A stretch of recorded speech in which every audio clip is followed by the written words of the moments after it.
بسم اللہ الرحمن الرحیم۔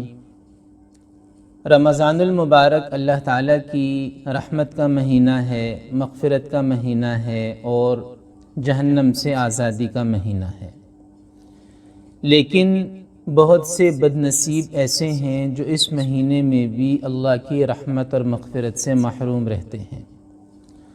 اور رسول اللہ صلی اللہ تعالی علیہ وسلم نے ایک موقع پر ایسے شخص کے لیے بد دعا فرمائی جو رمضان کا مہینہ آنے پر بھی اللہ کی رحمت اور مغفرت سے محروم رہے۔ یہ شخص ایسا ہی ہے جیسے ایک میٹھے اور ٹھنڈے پانی کے چشمے کے پاس بیٹھا ہو اور اس کے باوجود بھی پیاسا رہ جائے کہ رمضان میں اللہ کی رحمت بارش کی طرح برس رہی ہے، لیکن اس کے باوجود یہ محروم رہ جائے۔ رمضان المبارک میں محروم رہ جانے والے شخص کی مثال وہی ہے جو قرآن مجید کی سورۃ الغاشیہ میں بیان کی گئی۔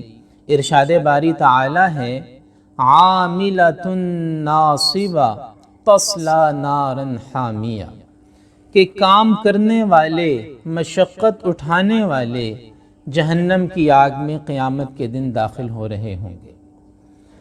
اب وہ کون سے اعمال ہیں اور وہ کون لوگ ہیں جو رمضان کی مبارک ساعتوں میں بھی اللہ کی رحمت سے محروم رہتے ہیں؟ تو اس سلسلے میں صرف ایک حدیث مبارکہ آپ کے سامنے رکھتا ہوں جسے بہت سے محدثین نے اپنی کتابوں میں بیان کیا ہے۔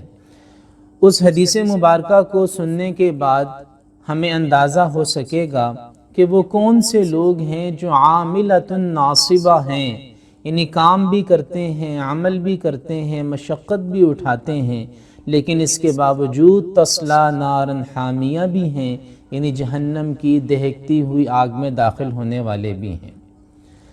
حدیث مبارکہ یہ ہے کہ ایک مرتبہ رسول اللہ صلی اللہ علیہ وسلم نے اپنے صحابہ سے پوچھا، من المفلس، مفلس اور نادار کون ہے؟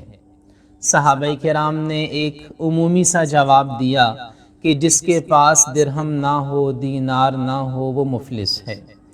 تو رسول اللہ صلی اللہ علیہ وسلم نے فرمایا کہ نہیں، مفلس وہ ہے جو قیامت کے دن نیکیاں لے کر آئے گا، زکوٰۃ، روزہ، نماز اور بہت سی عبادات اس کے نامہ اعمال میں ہوں گی، لیکن اتنے میں ایک شخص آئے گا، وہ کہے گا یا اللہ اس نے میرا حق مارا تھا، ایک کہے گا یا اللہ اس نے میرا مال چھینا تھا، ایک کہے گا یا اللہ اس نے مجھے گالی دی تھی، ایک کہے گا یا اللہ اس نے میری بے عزتی کی تھی۔ تو اب مختلف حقدار جمع ہو گئے، مختلف مظلوم جمع ہو گئے اس سے حق مانگنے کے لیے۔ اللہ تعالیٰ کی طرف سے حکم ہوگا کہ اس شخص کی نیکیاں ان مظلوموں کے، حقداروں کے نامہ اعمال میں ڈال دی جائیں۔ اب نیکیاں ٹرانسفر ہونا شروع ہو گئیں اس ظالم عبادت گزار کے نامہ اعمال سے مظلوم حقداروں کے نامہ اعمال میں۔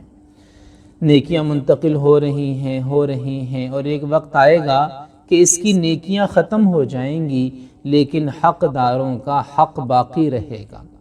تو حکم ہوگا کہ ان مظلوموں کے گناہ اب اس کے نامہ اعمال میں ڈالنا شروع کر دو، لہٰذا اب مظلوموں کے گناہ اس ظالم کے نامہ اعمال میں ٹرانسفر ہونا شروع ہو جائیں گے، اور پھر ایک وقت آئے گا کہ اس کا نامہ اعمال نیکیوں سے خالی ہو جائے گا اور گناہوں سے بھر جائے گا۔ پھر ارشاد ہوگا کہ اب اس کو جہنم کی آگ میں ڈال دیا جائے۔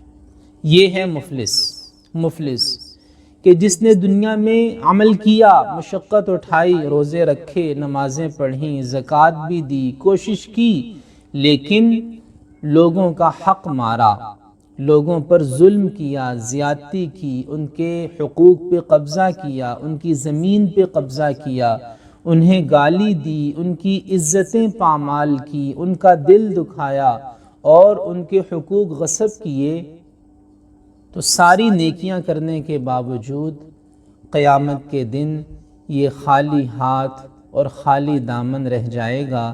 یہ وہ شخص ہے جو رمضان کی مبارک ساعتوں میں رحمت اور مغفرت سے محروم رہنے والا ہے۔ اللہ تعالی ہمیں عمل کی توفیق عطا فرمائے۔ وآخر دعوانا ان الحمد للہ رب العالمین۔